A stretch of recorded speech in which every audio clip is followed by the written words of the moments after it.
Hello and welcome to the How2Exit Podcast, where we introduce you to a world of small to medium business acquisitions and mergers. We interview business owners, industry leaders, authors, mentors, and other influencers with the sole intent to share with you what it looks like to buy or sell a business. Let's get rolling.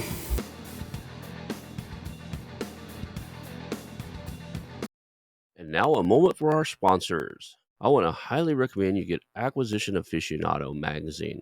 Every month, Acquisition Aficionado magazine brings you tactics for business buying and selling you won't find anywhere else. Learn firsthand from industry leaders who share their success stories, featuring in-depth interviews and stories from leading figures in the business acquisition industry.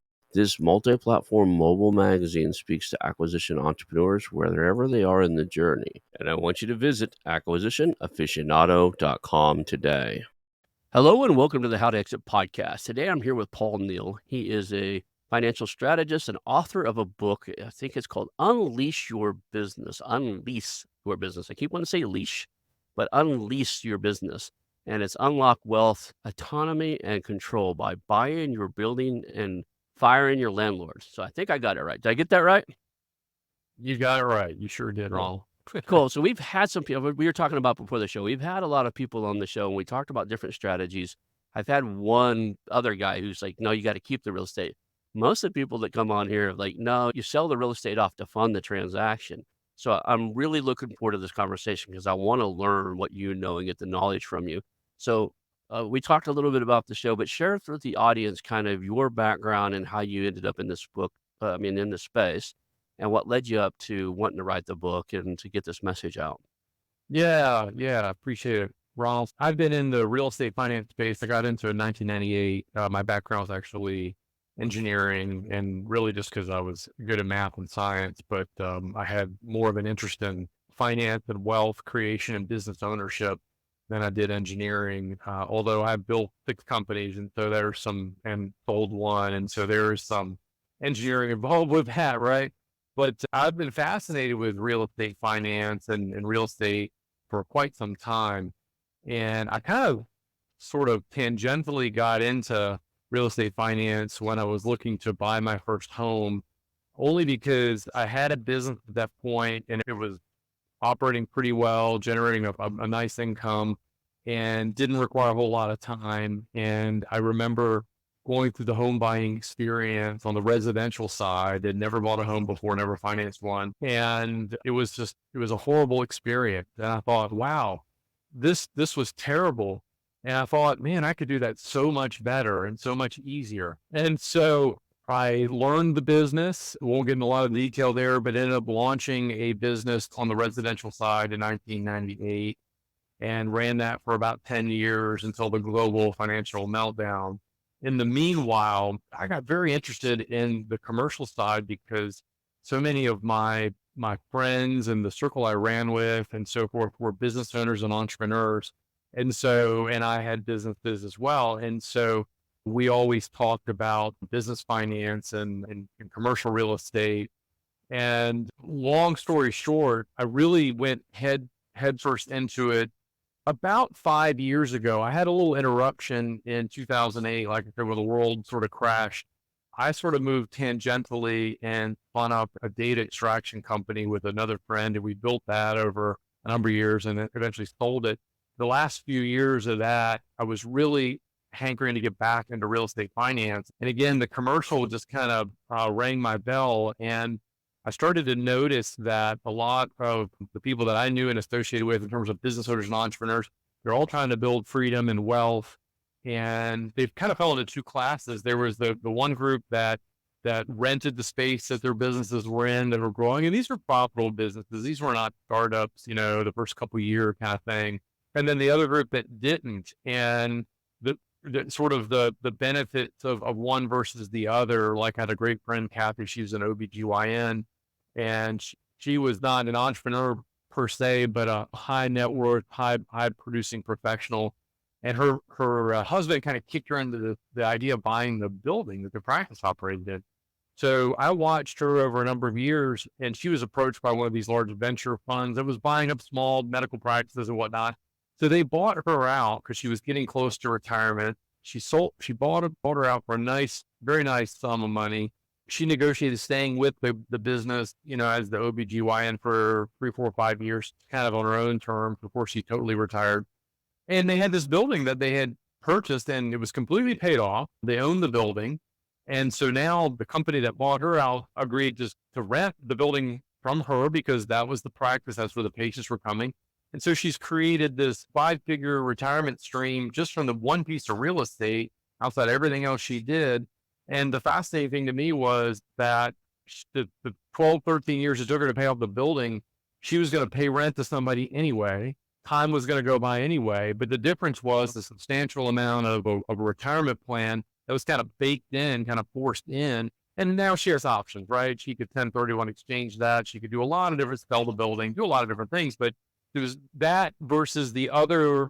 I had countless people I know that have had businesses and they want to sell them, or they get to this one just the other day. He basically closed his business down after 30 years. It was I guess a lifestyle business, right? He had a good income, but he rented the space for 20 some odd years. And he was just lamenting on, man, wow, I wish I would have bought the space because now what I have this building is worth a couple $1 million, just a few years later, and time goes on. And so I became fascinated with this idea of why don't business owners buy the building, buy the space for all the benefits that are associated with it. And there's a lot of reasons they don't, but the biggest reason that I came to my conclusion was there's just a lot of ignorance out there and they don't know.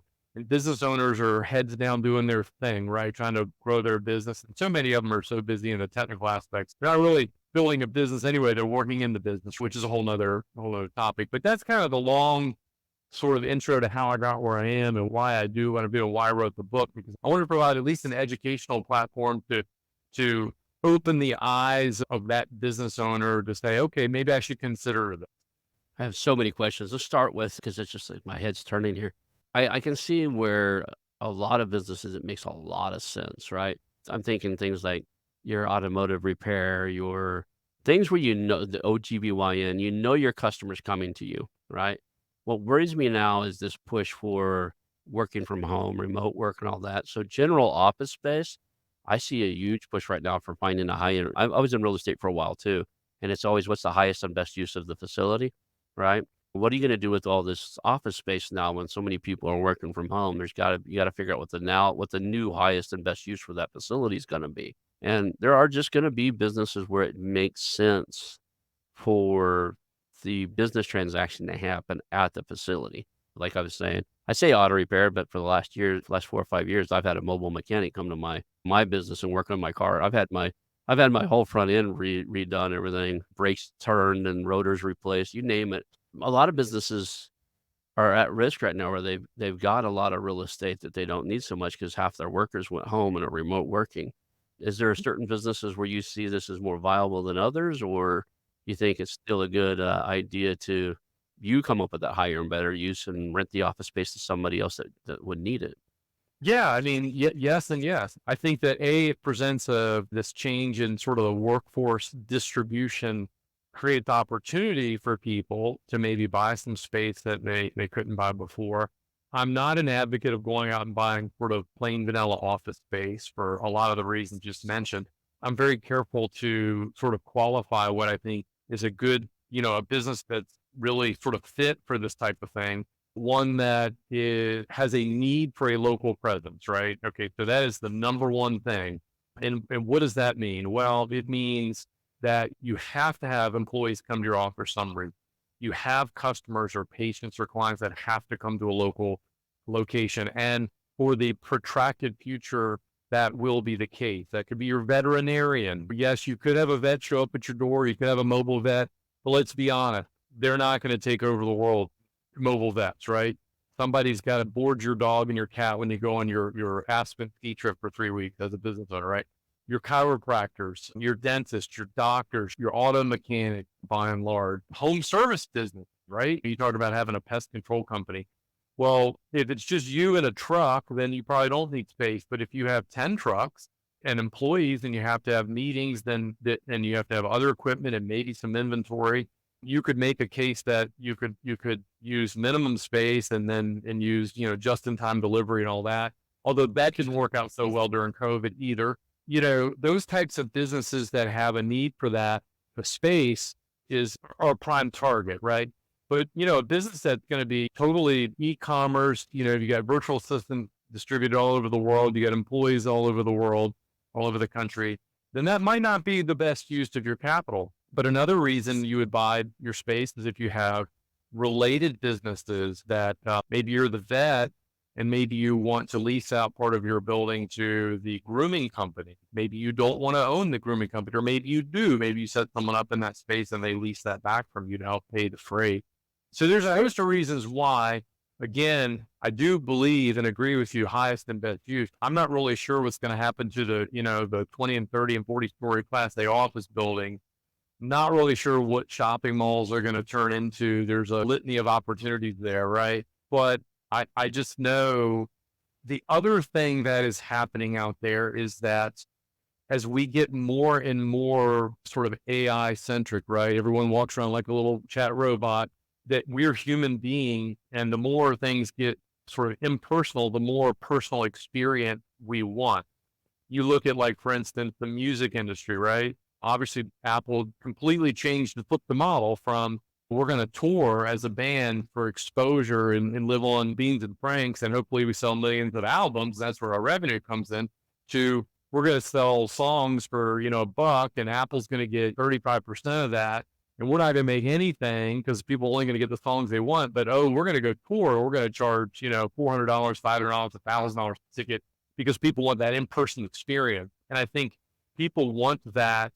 I know personally I do. I like to go walk downtown and see the people and go to the coffee shops, which that's another great example, the little microbrewery that those are popping up everywhere. So there's a lot of reasons, a lot of businesses where it makes sense if they have a need to be there and can justify it over the long run. Yeah, we looked into this space for a while. There's all kinds of things you can do inside of the commercial real estate space too. A lot of people think, well, I don't want to be in the commercial real estate space. I don't want to be my own landlord, like the new business owners. I had one recently. Guy goes, I don't want to own my building.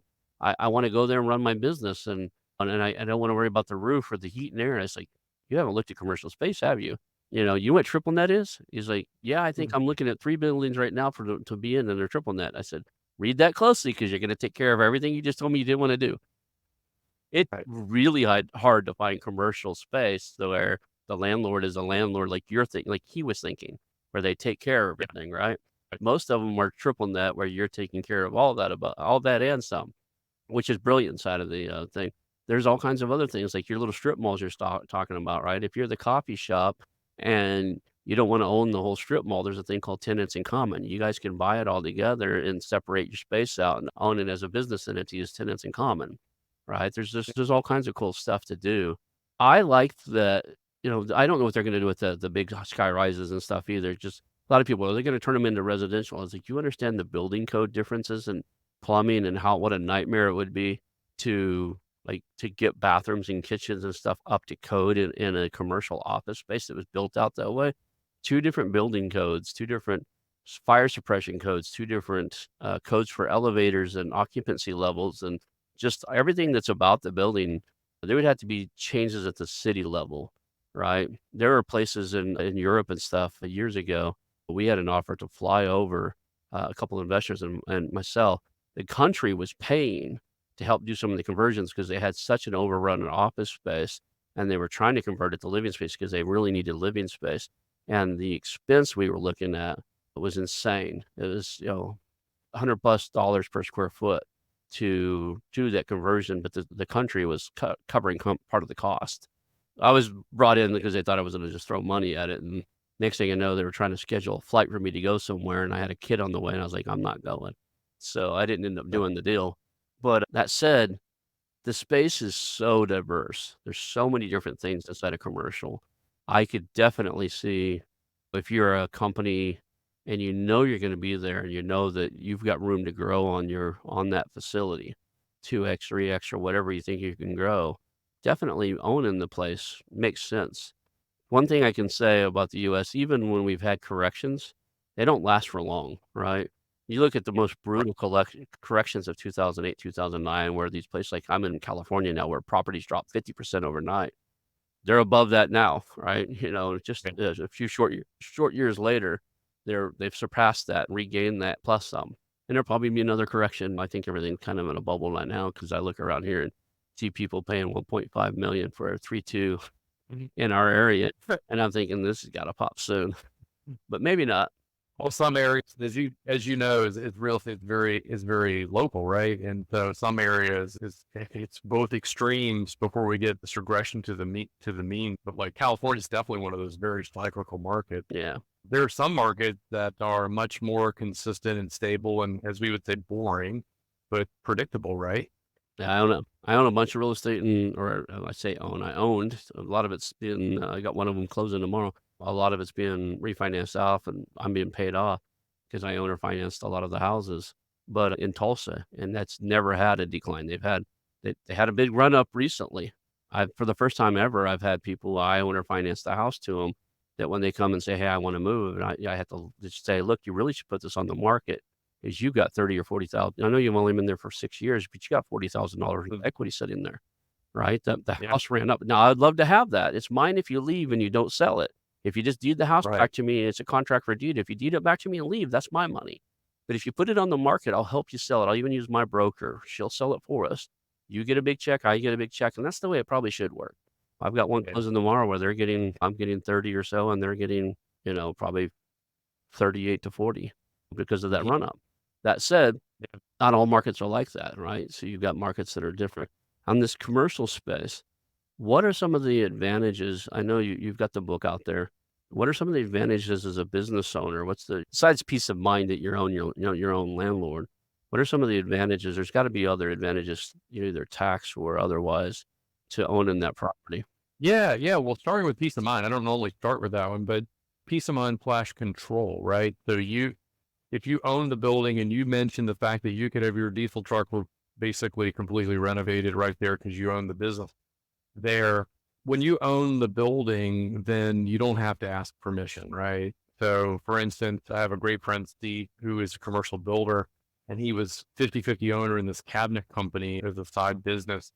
Well, he was able to buy out the other partner after a number of years, but the business had been profitable. The other guy had been operating it. But Steve is a very smart guy, and he knew that that business could be run much more efficiently. So he hired a guy to come manage and basically take over with what the other partner was doing. And this guy was like Six Sigma process guy. And anyway, they looked at the current work throughput and flow of operations and how it operated. And basically they redesigned the way that the product moved from, start to finish, bought a piece of new equipment that was sort of, well, cutting edge and high tech, right? Reorganized the entire, but rebuilt the whole space, basically knocked down all the walls, which he could do because he owned the building. And they were able to keep essentially the same staff they had, and they almost doubled their output on the same input just by retooling and reorganizing the space. And so he didn't have to ask anybody. So if you lease the space, you might be able to do that. You might not be able to do that, right? And if you do that, then you're improving someone else's building, right? Because you're going to lease or improve. Is he looking to retire? I told you I had clients that I'm joking because semi-joking. I told you I have clients where I help do growth through acquisitions. One of them is a cabinet maker and woodworking roll-up. They bought a company in Australia already. We're looking here in the United States, and so Yeah. if he's looking to retire, we should talk afterwards. But I or don't know. or even advise, right? Because we're gonna revamp from the ones that we're looking at. So Yeah, yeah, absolutely. I could definitely connect you guys up. He's a great guy. Very, very successful commercial builder. But that's one example. So another example of control, I had a client that owned a couple pizza shops, mhm. and he was an immigrant here, been here for like, I don't know, 15 years. But these shops have been up and running for about 8 or 9 years. He was renting both spaces. And you know how locally oriented like a pizza shop is, right? I mean, there's one in every other corner, it seems like. So you can't just pick up and move and drop everything and expect to A, find a similar space, and B, to retain your client base. He invested about 80,000 in the kitchen and getting it the way he wanted of a leased building, but nonetheless, he wanted to make his business profitable. He gets a knock on the door one day, and it's the landlord, and he says, "Hey, Osmond, I'm telling him to sell the building." what do you do? And fortunately, he gave him first right of refusal. And so we were able to work together and help him buy the space. But that's not always the case. You're at that point, the time has run out, all the grains have dropped through the hourglass. And now it's like you either can or you can't. And if the landlord might have a bigger vision, maybe there's a higher and a better use case for that space. To your point, maybe a Wawa wants to come in and or a Sheet and mow it down and build a giant gas station. And good luck on that. So you've got autonomy and control. Any changes in things you make, you're improving your own facility versus somebody else's facility. I alluded to it in the beginning. Another benefit is this wasted money that we call rent, right? Most leases you're going to sign, you're going to have escalations built in year to year to year. And again, you're trading your rent for a value. You're getting value because you have a place to run your business. So that's win-win. As long as that arrangement is still a beneficial arrangement to the landlord, then you're able to stay there.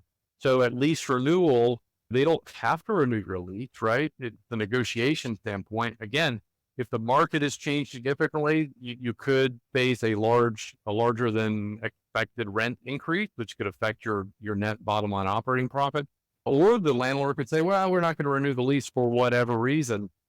But the flip side of that is, by owning the space, every month you're not paying rent. Yes, you're paying interest and you're paying taxes and insurance on the building, but you're making a deposit into the equity bank every single month. So it becomes a forced savings plan for a lot of professionals and small businesses that start making decent income. A lot of them tend to graduate their lifestyle up to their income level, right? We start making good money, we're like spending money. Okay. So, all right, well, you look back, you talk about when you own the paying business that you were spending all the money, you're making good money, spending all the money. Okay. Well, that's what happens with a lot of small businesses as well. They want to get a little nice car, they want to get a little bigger house, they get a boat, they want to do these things, which is all fine and good. But meanwhile, they're chunking out money at rent where a portion of that money could be going into that forced savings program, which is building equity. They can lock that payment in as well and not be faced with rent escalations every single month. Is another advantage. The property value appreciation, we had this conversation. You can't really bet on appreciation year to year to year, but generally speaking, and depending on the market, over time, the property is going to go up in value, right? So 5, 10, 15 years, it's probably going to be worth a lot more than it is today if you bought it well. Again, no guarantee there, but a pretty high probability on that. Whereas if you rent, not so much the case. There are some tax advantages to it as well from just the way you would structure it. A lot of people will set up a real estate holding company to buy the real estate, and then their operating company will pay rent to their real estate holding company. You can literally pay a market rent and you can build in rent escalations to yourself.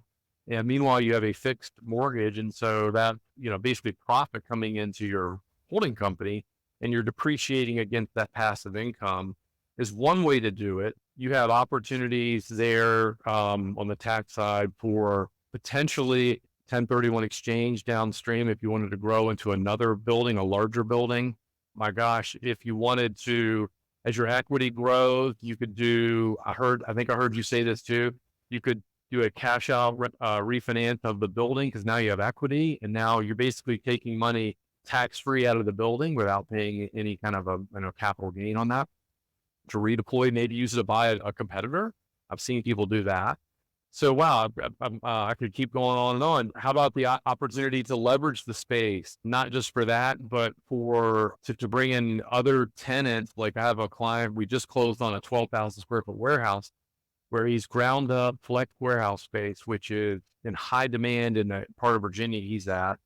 And he's taking 8,000 feet for his business and he's leasing out the other 4 already leased and he hasn't even broken ground yet.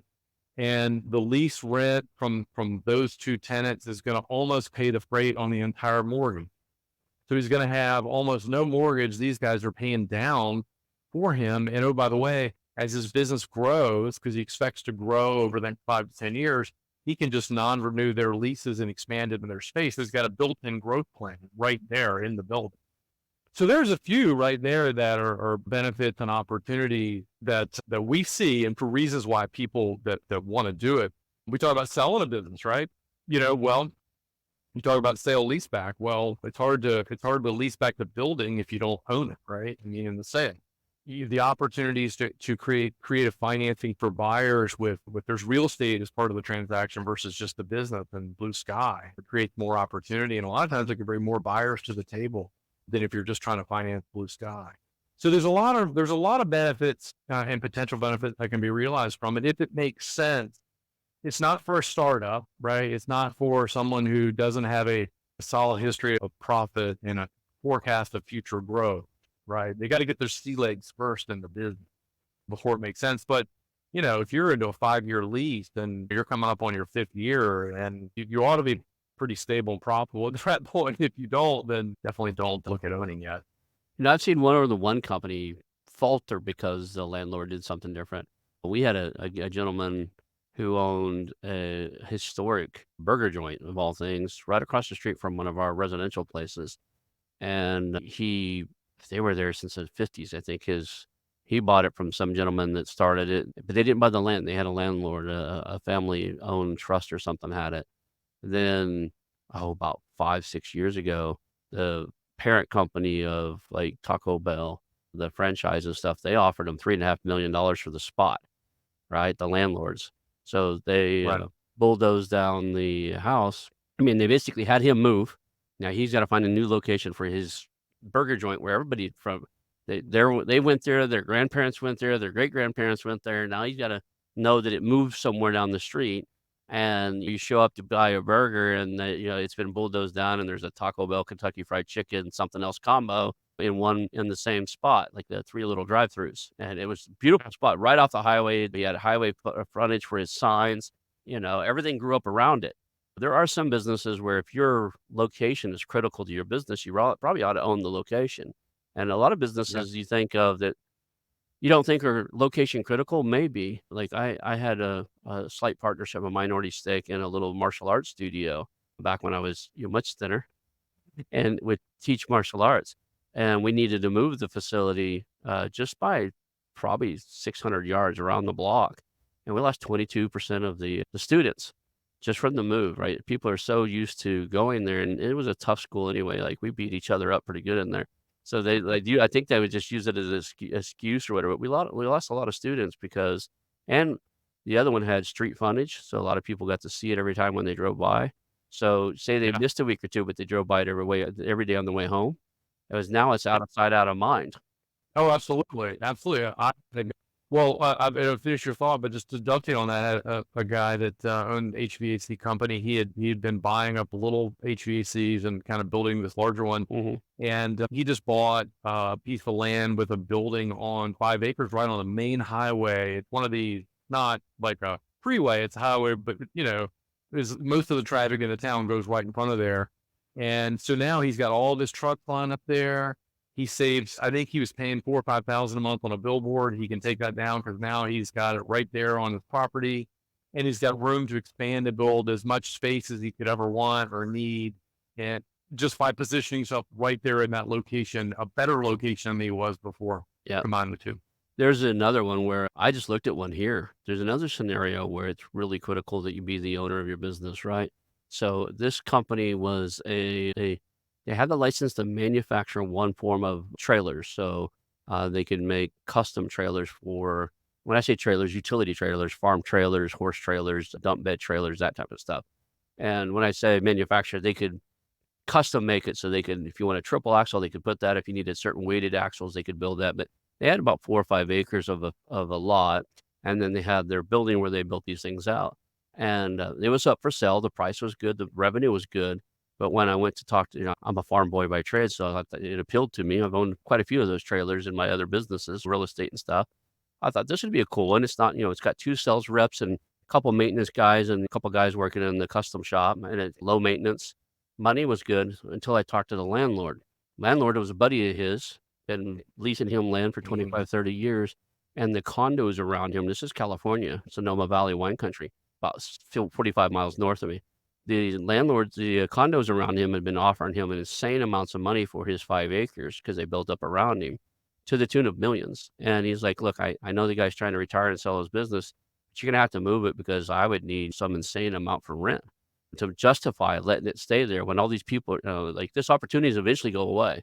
And it kind of stuck out too because it was like this 5 acres of trailers, and it was.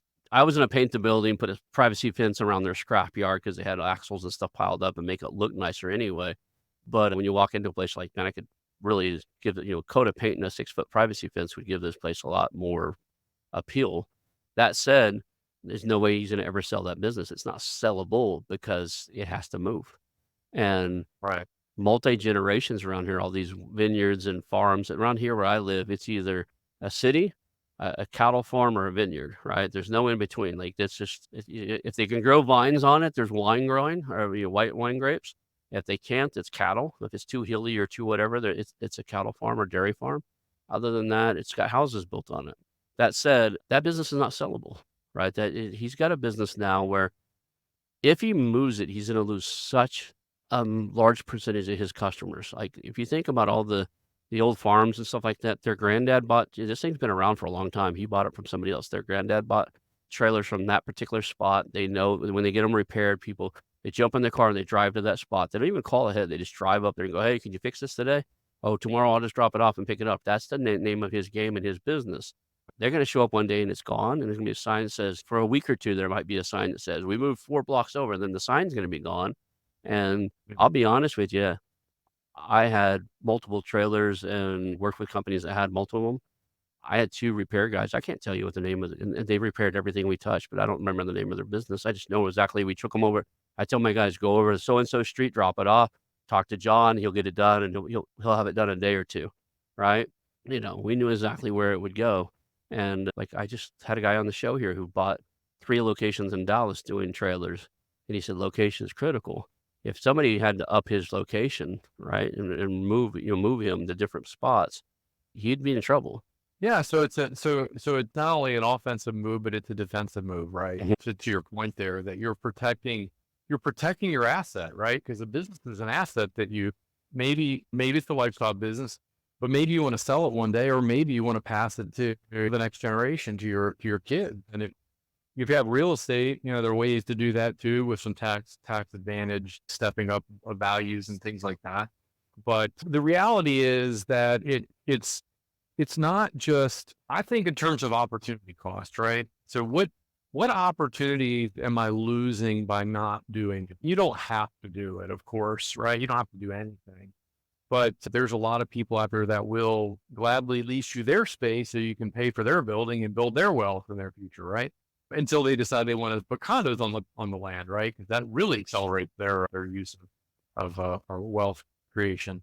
But I mean, opportunity cost. You think about what you're giving up every month that you make that payment, and that you're doubling. You go from one business to 2 because now you have a real estate business that's independent of your operating business, right?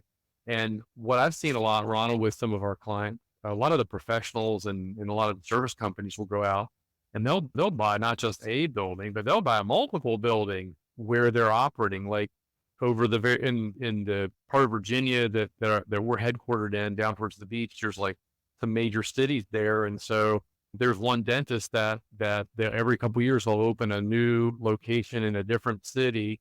They're only 20 minutes from each other, but they build this beautiful 10,000 square foot building, and they hire a young dentist out of college, out of dental school, put them up in there to run it and give them a decent salary. But the dentist who owns the business and the practice is really building his real estate empire and letting somebody else. It's almost like the McDonald's thing, right? Right. Where McDonald's was in the business of in the real estate. They're really in the real estate business, but they sell hamburgers to pay the freight. Same thing there. I have friends that just sold a couple of car washes and made big bucks. Their whole mission was to find real estate in a high value, high traffic area. And we're going to put a car wash there so we can pay the freight on the land while the property appreciates in value. And these are 2 kids that started out of college 15 years ago that just sold for 8 figures and had done really well. And they traded up, selling these really small ones in the beginning and using the 1031 exchange to larger. And they kept doing that and were able to get a number of locations.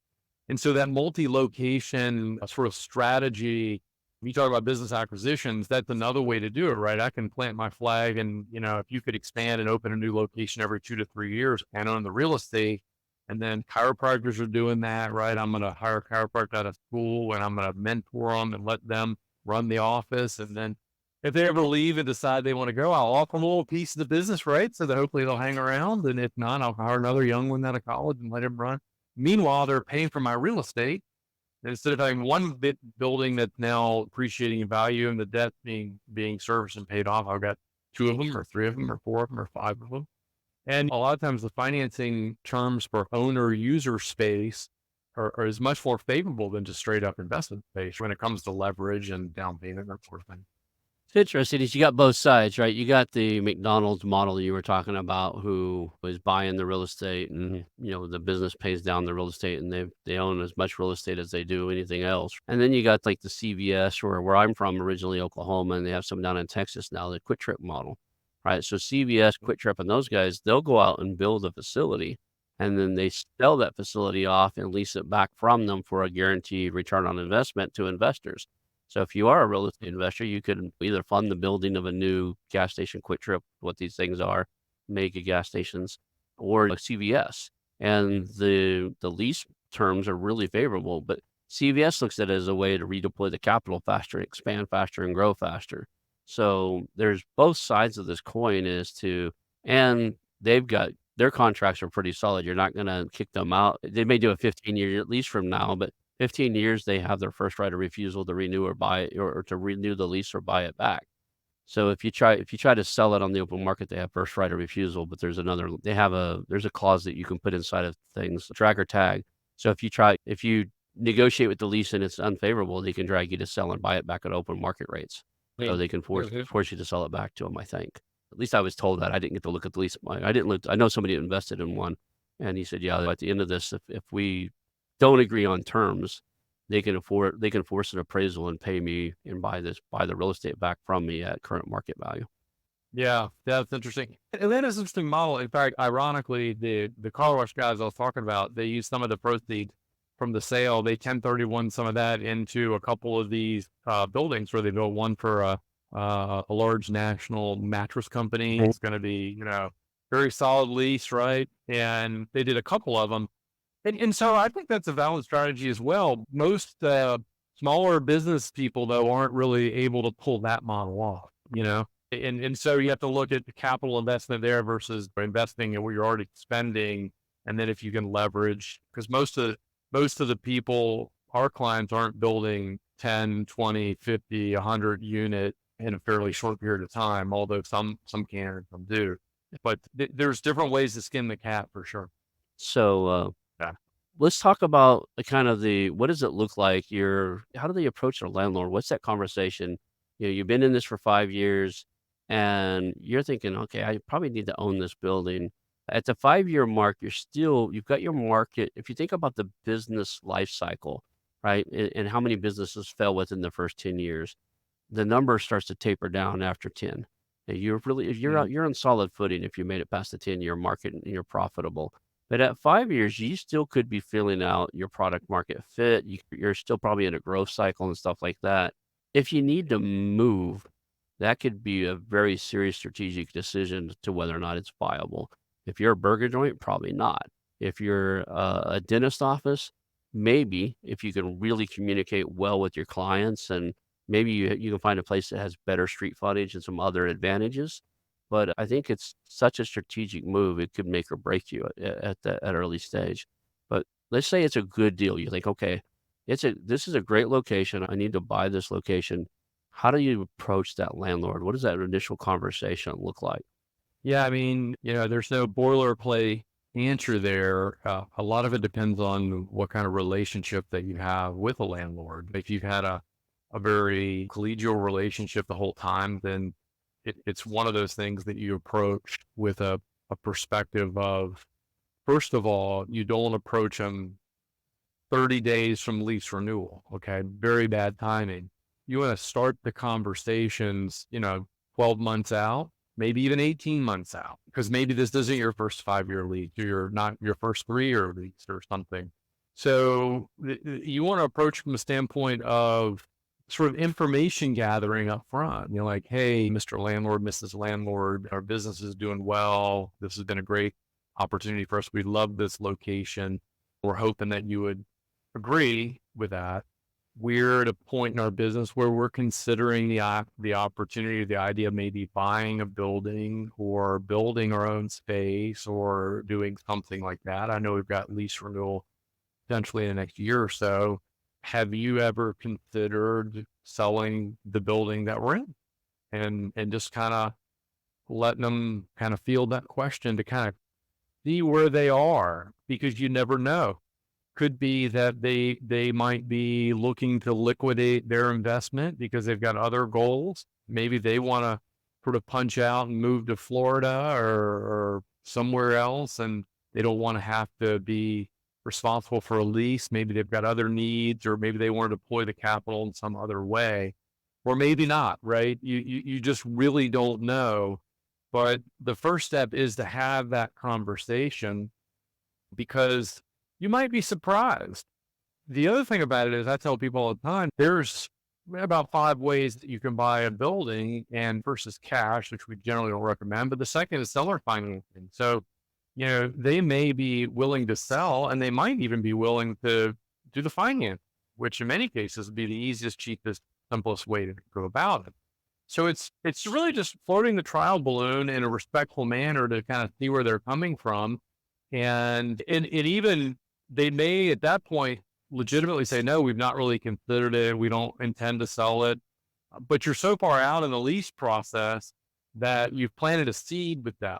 And you might could then revisit it in a month or two and say, hey, have you thought any more about it? Or you may not need to revisit it. They might be thinking about it or have, you know, kicking around the idea, since you've sort of broached the idea. Because as a real estate owner, it's one thing to sell a property, and you think about, I just sold a house and we moved, and it's like, you think about all you got to do to, you know, get the place ready, and you got to clean up the attic, and then you got to do all these little maintenance things. And then you got to hire an agent, and, you know, all this money and time and hassle.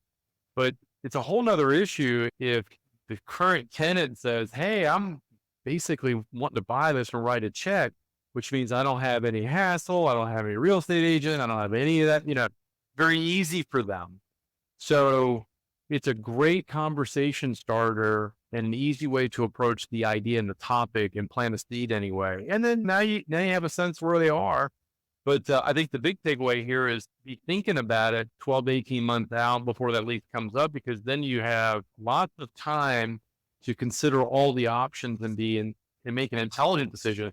I get people all the time call us up, you know, they're 30 to 60 days out and they want to do a deal. And I'm like, okay, you're not a good place to be, right? You're now you're under the gun. You're going to make decisions that probably aren't the best decisions for you or your business. And so take some time, have some time, approach it before it's too late and pressure's involved.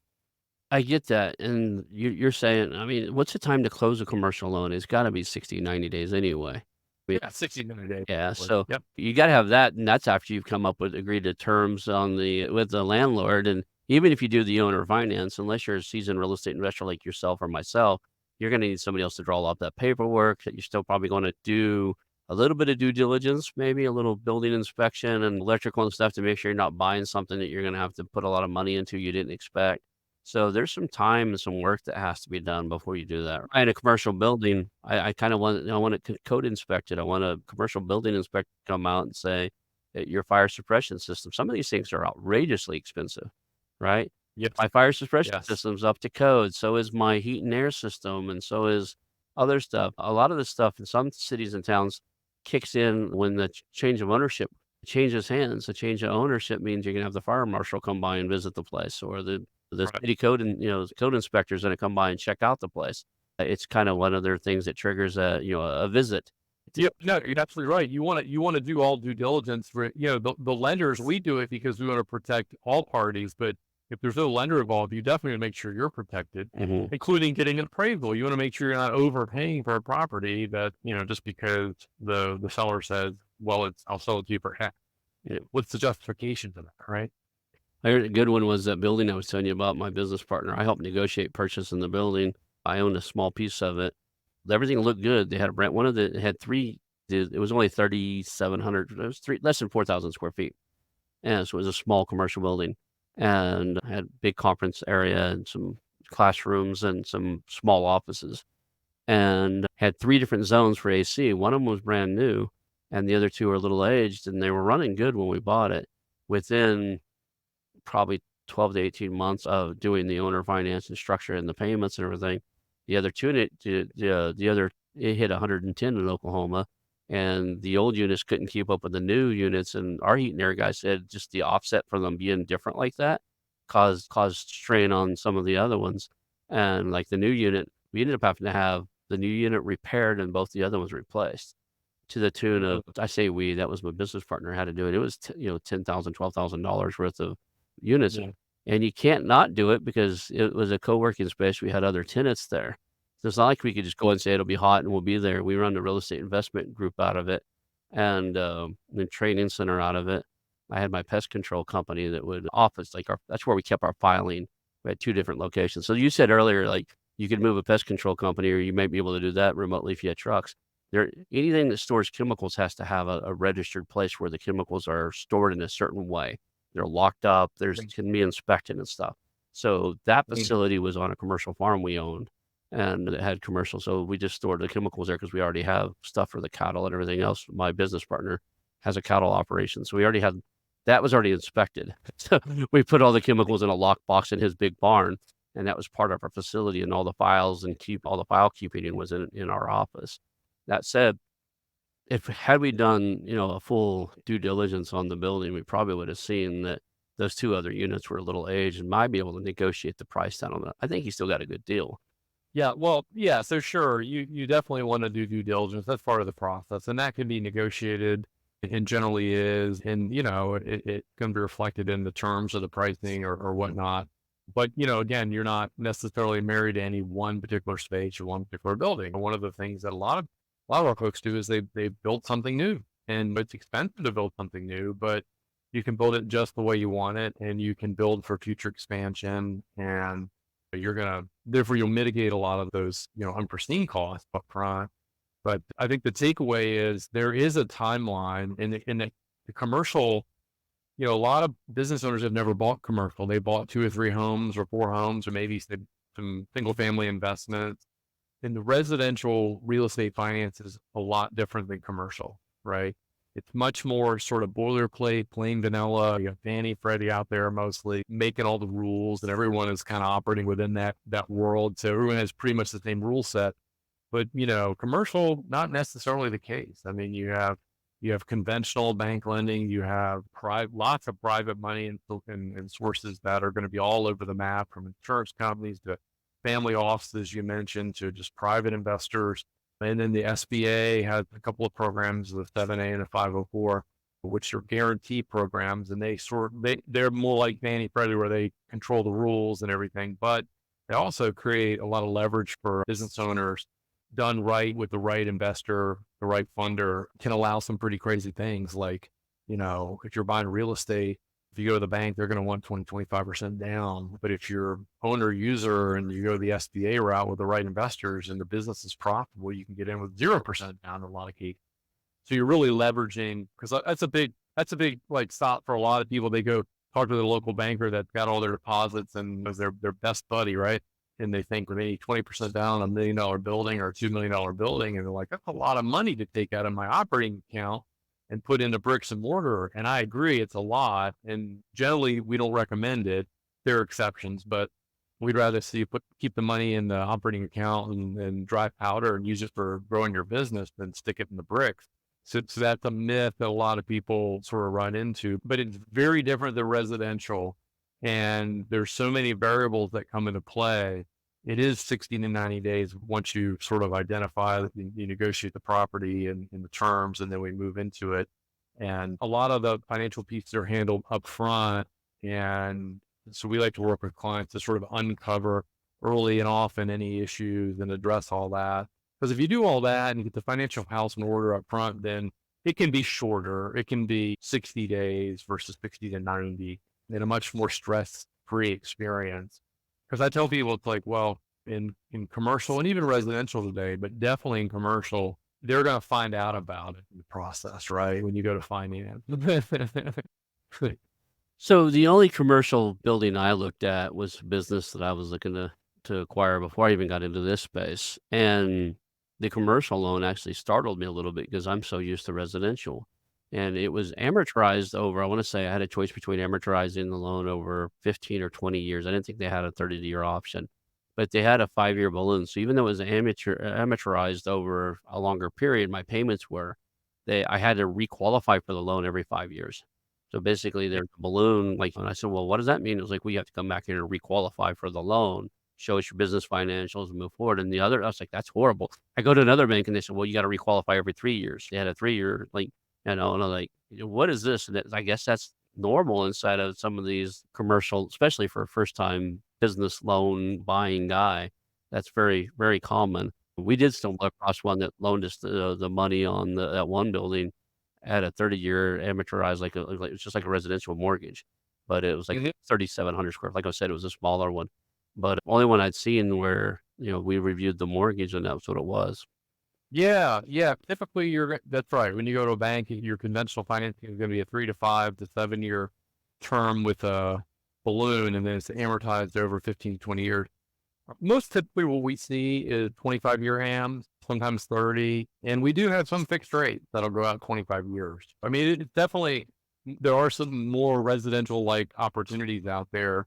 You just have to know what you're looking for, and it has to make sense for the particular borrower. But you're probably not going to get that when you walk into a local bank because they don't want their money out there that far. They're pretty risk averse at the end of the day, right? As we all know, and they talk about how much they love small business, but that's just a marketing line. They love small businesses. Deposit is what they want. We just hit new heights on the stock exchange, but inflation is running wild. So I can see why the bank just like they want long-term gains with short-term bets, right? You hate the word So, issue. I can That's get right. that. How does somebody reach out to you if they're in your market or if they just I don't know if you do advising outside of your licensed brokered area, but, Well, we do. We work nationally. Our main focus, Ronald, is we let you get in the front of a transaction. So when someone that's 6 to 12 to 18 months out and they're considering this idea, that's when we like to talk to somebody. mhm, Because our main business is really understanding their business, evaluating and educating, and then really advising on options. Because we discuss the market because we have funding sources, whether we fund it or we have other funding sources nationally. We can show someone sort of the pluses and minuses of each, of whether conventional or private or SBA and the different SBA programs, because they all have pros and cons. Like, do you want to put your house on the line? Do you not want to put your house on the line? Okay, let's talk about that. Let's talk about how we can mitigate that and get around that. And so that's really our value. So, after education, then we will facilitate if they want us to in getting the funding in place.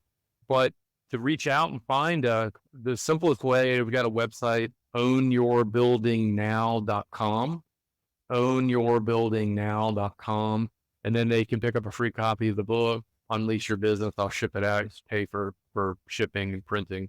In addition to that, on that site, I have an assessment, it's like a 2-minute assessment, 20 questions. Someone can basically go through and I'll ask questions regarding sort of where they are business wise, revenue, cash flow. And the whole thing is to come back and give you a result in 4 categories about, are you sort of buyer ready? So it's very neat. We had somebody put that together and build it. It offers some pretty interesting insights. And then lastly, they can schedule a time, what we call another strategy call, which basically it's a 20-minute call. We're just kind of chat and find out if it's something that potentially could make sense or not for their situation. But that's on the site there as well. So that's what we do. awesome, awesome. So if somebody listened to the show and they only walk away with 2 or 3 things, what would you want them the takeaways to be? My takeaway would be is that if you have a business that's local and has a need for a local presence, and you've got a pretty decent runway ahead of you, you're not punching out in the next 2, 3, 4 years. You need to at least consider the option or the opportunity of buying some kind of space to run your business in. Whether you do it or not is irrelevant, but you need to at least consider the opportunity and explore it because it could be transformational 10, 15, 20 years downstream for you and your business. And the other takeaway would be that if there's something that you're interested in, don't wait to the last minute. This is not, I see a house in the market, I want to go buy it and put an offer in to be in next week. It's a process and you want to make an intelligent decision. And so get advice from people that know, and whether you have them or we have them, the attorney, the real estate broker, the appraiser, important professionals that can give you the information you need to make an intelligent decision. Awesome. Awesome. All right. Well, I think we covered the topic fairly well. We'll call that a show. Awesome. Well, I enjoyed it. I appreciate you having me on. Well, thank you.